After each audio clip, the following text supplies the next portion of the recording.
Cheat on me and I'll ruin your life for everybody you touch. 2 stories. Ronnie was a serial cheater throughout high school, but he was more than that. He was manipulative. He would blow through relationships, typically 4 at a time. They would only ever last a week to a couple months before the girls would catch him cheating. He'd proceed to leak their nudes or spill their secrets and move on to a new demographic of women. He was charismatic and scapegoated his problems onto his dying father. It didn't matter anyhow, he would destroy the victim's reputation until they weren't trusted, anyways. Despite this, I was in love. I was his side piece through it all. Morally, I knew it was wrong, but I had never been in love before. Besides, he wasn't lying to me like the other girls. He was honest about the fact he was cheating. I was special. I stuck it out. 2 years later and he's fallen in love with me, too. Or so I thought. He vowed to give up cheating, even gave up PRN just to have me love him back. I accepted it. We planned to marry. He was always so smart about his manipulation. When friends blocked me randomly, or called me abusive, I thought it was just a misunderstanding. When people began to become aware of deep, personal secrets, I thought maybe I had slipped up during a conversation. No one ever told me Ronnie had called me abusive, a cheater or a liar. I never knew he accused me of being the things he secretly was. He would insult me late at night, before bed, and then claim he didn't remember in the morning. He would slip sly comments into our talks, just enough to make me doubt myself but never question him. He was a master at gaslighting until I hated myself and only wanted to please him. I was head over heels in love, despite all of it. He would casually slap me, never when I was upset, but when I said things he didn't like. He would slap me across the face and I would be too shocked to speak. He followed it up by laughing and playing it off as okay to do, or a joke, so I wouldn't fight back. If I expressed it was wrong or told anyone, he said I was misunderstanding a playful tap. Halfway through our relationship, I followed work to another state and maintained an LDR with him. It was my dream. I wanted so badly to stay. But after 8 months, I gave up my home, my pets and my job to move 1,000 miles across the country to live with him again. I had literally nothing and was absolutely penniless. 3 months after this, I caught him cheating. He had asked a girl on a date via an alt Twitter account. I was hurt, but ultimately it wasn't so bad, so I forgave him. The seed of doubt was already planted, however. 2 months later, I snooped through his phone and noticed he had several Reddit accounts saved to Chrome. I vaguely recalled he used Reddit to view PRN before, and I got a bad feeling in my stomach. I began guessing his common email password combos. I got 5 hits total. They were more than I expected. I figured maybe he was lying about not watching PRN, which is not a big deal to me, but for 6 months he had been using these accounts to cheat on me using hookup and PRN subreddits. I confronted him. He screamed, telling me he had already apologized to me for cheating a few months ago and I needed to quit making him sad. That he had already said sorry and I wasn't going to get anything else. He explained that he had continued to cheat because he feared I would leave and he wanted a second option. I spent a week and a half sobbing. I had nothing but this man and I had never been good enough for him. I was destroyed. He screamed at me nearly every day, telling me my crying was annoying, that my depression made him uncomfortable. Telling my friends I was guilt-tripping him over something that didn't happen. Finally I snapped. I had wasted all of my high school and early adult years with a man who did nothing but walk on me. I went back to Reddit and counted every person he had flirted with or exchanged messages with. I began to voice record every conversation. Screenshot every text. Next I downloaded Tinder and Bumble. For every girl he cheated on me with, I ducked a guy behind his back. When we went out with friends, I began to act more and more sad and slowly dropped in conversation how Ronnie had been yelling at me the night before and that it had upset me. I began to vent to his friends and show them every screenshot. Then I emailed his mother, his grandparents and his work voice recordings of him screaming at me. I asked his boss if his company supported domestic violence. I cried to his mother and she held me as I vented my frustrations, explaining how she had been cheated on by Ronnie's father. Ronnie began to scapegoat again. He told me he was sick in the head and his depression was causing him to act like that. I knew he was attempting to gaslight me. When we were young, I was so in love with him that I saved almost every photo and text he had sent me to a OneDrive. I found all the times he had admitted to leaking nudes, cheating and ruining girls' lives. I got in contact with each of the girls, making one big group chat and sending them every bit of evidence I could find. These were then posted all over Facebook. He had dreams of getting into politics. I joined every political group in our area and pretended to be interested in joining. I befriended the members and casually dropped into conversation how Ronnie had cheated on me and verbally abused me and ruined other people's lives. They would inquire more. I would vent and show them the mountain of evidence I had collected. Ronnie was still unaware I had done it. He spent the night screaming and crying about how no one liked him and he wasn't sure why. He had lost his job.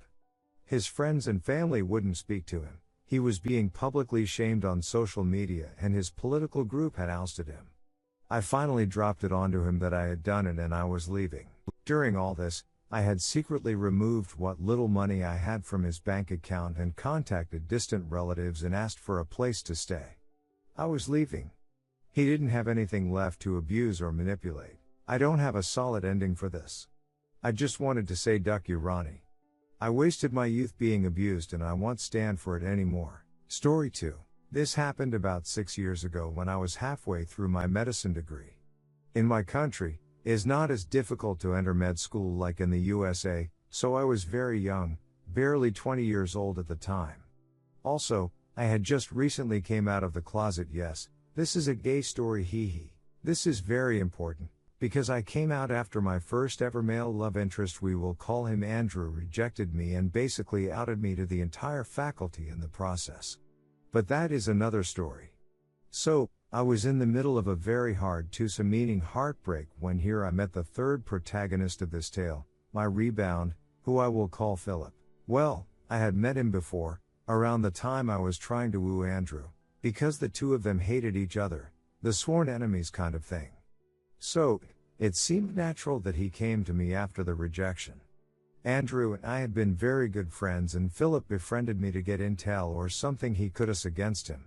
I was not mad about it, all the other way around, I was totally on board with his plan. The next 2 or 3 months, we spent a lot of time together, partly because we liked to talk SHT about Andrew and bully him to a certain point, mostly bad rumors we spread behind his back, and partly because we had many other things in common, TV series, hobbies, song taste, etc. By the end of the semester, I came to realize I had fallen in love hard for Philip. Sadly, this was not his case. Philip was technically straight, so I did not try anything romantic with him. I later found out he knew of my crush anyways. It seems I suck at hiding my feelings and just decided to ignore it so as not to damage our relationship. But things suddenly changed. He started acting coldly and treating me bad every time I tried to reach him, and at one point he confronted me about my crush. Not only did he reject me but started calling me a clingy fa6t among other insults. Needless to say, our friendship was completely destroyed. Much later I found out that during this time Philip had been experimenting with his S-timeality and was having S-time with another hetero-curious dude. When this guy decided he preferred his girlfriend over Philip, he basically turned his anger against me. I admit, I can be quite irritating sometimes, so it seems this was what made me the perfect bullseye for his hate. So here I am, second heartbreak in less than 6 months, that is my luck. But still not mad enough to do something about it. Until I felt the backstabbing. I do not know how, when or why, but some weeks after our fallout, Philip and Andrew had become best friends forever, those you dream having when you are a kid. It was impossible seeing them apart while going around campus, at parties or even in class. Rumor has it they were more than just friends. By this point Philip was also out of the closet, as a bistimul man, and now I was the one being bullied. Soon enough, after they started hanging out, gossip about me became the norm. I became known as a crazy stalker and obsessed little man. Hey, even Gollum from Lord of the Rings seemed saner than I based on their stories. Additionally, any contact I had with Philip or Andrew ended in confrontation, to the point I had to actively evade them. That is when I decided to act, and what started only as a little prank, ended being something deadly. Time came for the birthday party of a friend we all three had in common and in which all our social groups will be reunited under one roof. She was a very popular girl. Me and my girl befriend, Clara, designed a little trick that would embarrass my two heartbreakers in front of everyone. It was very simple. We bought some Viagra pills, smashed them, and the plan was to mix some of it in their drinks to make them act churny and get a non-stoppable erection during the whole party. Both loved using skinny pants, so we knew it would not only be very painful, but very visible too.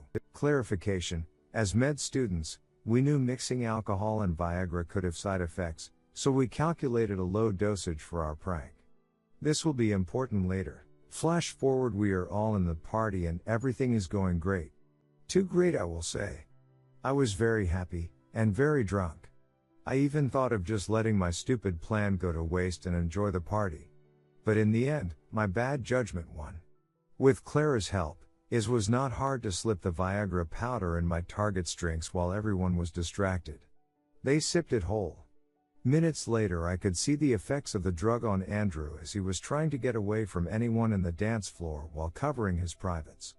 Fun fact: in Latin America we tend to dance very close to each other, perreo intenso, reggaeton, bachata, all that thing, so it was actually very funny seeing him at the beginning trying to explain to every dance partner that he wasn't trying to rape them in the middle of the dance floor with his erection. All things said, he was very well endowed. You may be thinking, what a lame revenge, get out of here.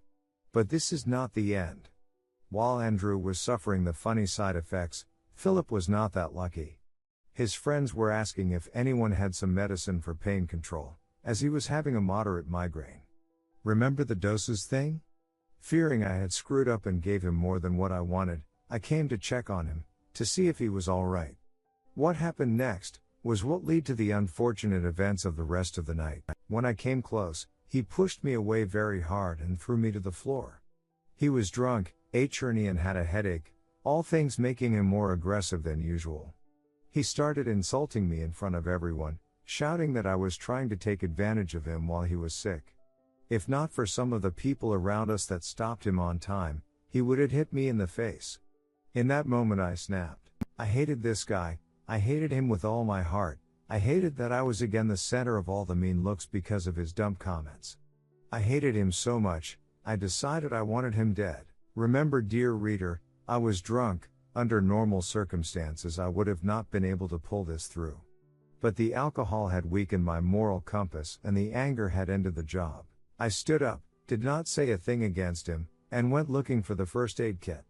I had been to my friend's house before, so I knew where it was, unlike Philip's group. I took a pill and handed it to the first one of them I found, telling her it was acetaminophen, for the headache. She bought it and I just waited. In fact, what I had given the girl was a tablet of nitroglycerin I took from the kit. In my country both look very similar, so it's hard to tell them apart. Under normal circumstances, nitroglycerin is used for chest pain, but one of its main contraindications is its use with Viagra due to their potent combined effect. It can be lethal. I knew it. I did not care. Soon enough, I heard the screams. Philip had fallen to the floor due to a drastic blood pressure drop as I expected, and everyone was already calling our version of 911. I will skip fast what happened in the next few hours. The party obviously ended, and Clara took me to her house. She was panicking, believing our prank had killed him and that we would go to jail for the rest of our lives. I was in my drunk supervillain stupor and told her to calm down, assuring her that our police system was so dumb they would not find out. I cannot stress enough how drunk I was, and the egotistical douchebag I can become when that happens. Meanwhile, Philip was taken to the ER where they rehydrated him and were able to stabilize him. So no murder happened that night, although it was close. The next day, I finally recovered my senses while being hangover. Now afraid of my stupidity, I used every means I had to find out what happened to Philip and, more importantly, if someone knew I was involved in all the thing. Something essential here is that Philip was taken to our college hospital due to our friend living close to the campus. As I was doing my practices there, it was easy seeing his medical record, so this is the reason I know what is coming next. In brief, Philip had entered a state known as distributive shock due to the hypotension he suffered from the mix of Viagra, nitroglycerin and alcohol. Luckily for everyone involved, he had arrived to the hospital just in time and nor his brain nor his heart suffered permanent damage. His kidney kind of had some acute problems but nothing serious. On the other hand, no one suspected a thing about me. The doctors assumed it had been a bad reaction to the excess of alcohol and maybe a recreational drug at the party, as this was not uncommon to happen. Some tests were done but nothing came out, and after he completely recovered, they just decided to let it be. The police were not brought upon even once. The afterwards of all this is very curious.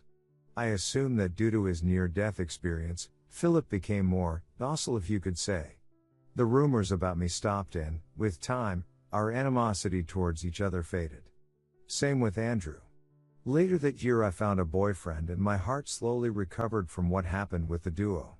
This experience altogether also helped me realize I had some anger issues among other things, so I started going to psychological therapy to work on them and to prevent something similar of ever happening again. Till this day no one knows what really happened that night, and even my best friend just believes our prank backfired. Not that I had actually intended to kill someone. And that is the end. Yeah, kind of heavy. If someone is wondering, I know the huge F up all this was, and as I said before, I am not proud of it. I was very, very lucky nothing serious happened. On a side note, therapy helped me, so that's A+. Thanks anyone who had reached this far for reading all. Hope nothing like this ever happens to you. TL, DR. 2 guys broke my heart and bullied me, so I almost killed one of them in a prank involving easy to find medicines.